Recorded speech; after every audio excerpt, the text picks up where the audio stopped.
Hello everyone, so today we are going to talk about a serial killer, Ted Bundy. Who is Ted Bundy? Theodore Robert Bundy, or also known as Ted Bundy, was born in 24th November 1946 in Vermont, United States of America. After completing his high school, he was then pursued his study and graduated with a psychology degree at University of Washington. He was then employed at a suicide hotline crisis center in Seattle and also got involved in politics and became a political campaigner. Moving on to the overview of Ted Bundy's case.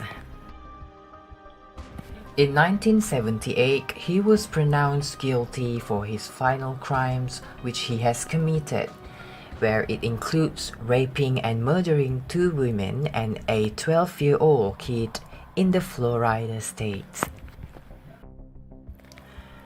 It is believed that he was also accountable for murdering 30 individuals in different states in the United States, and as a punishment, he was sentenced to death where he died in the electric chair.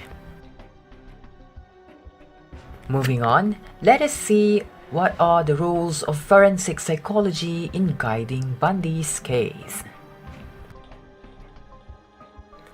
The first role is psychiatric examination, where he was diagnosed by Dr. Dorothy O'Know-Louis, a psychiatrist at the New York University School of Medicine.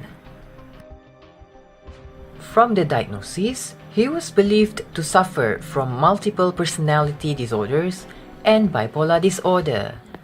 This can be proved when Bundy's aunt reported from the interview that she had witnessed he turned into another person which is hardly unrecognizable.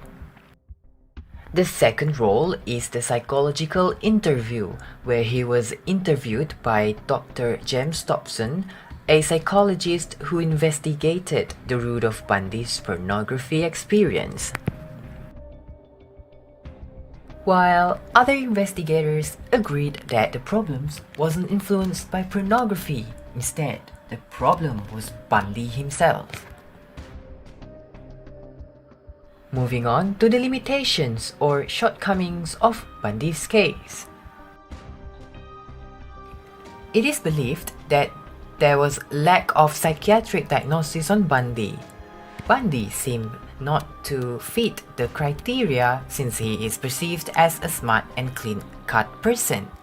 Plus, he also could defend himself in the court. We have to remember that this is an intense case since Bundy had confessed to 30 homicides, and there must be something that triggered him to perpetrate the crime. And we can see that the authorities only centering on the case itself and not the criminal Ted Bundy. Moving on to the conclusion and recommendation. In conclusion, we can see that the interference of forensic psychology has a big impact in investigating and figuring out big cases like the case of Ted Bundy. For the recommendation, the psychiatric diagnosis should be improved. The criminals must be tested not only by interviewing, but also by using the latest psychological diagnosis technologies such as MRI to acknowledge their disorders. Plus, the authority should consider detaining Ted Bundy at the psychiatric hospital as to observe his psychological well-being and to conduct further psychological assessment on him. That's all. Thank you everyone for watching. And if you are interested on Ted Bundy's story, you may watch a movie about Ted Bundy titled Extremely Wicked, Shockingly Evil and Vile.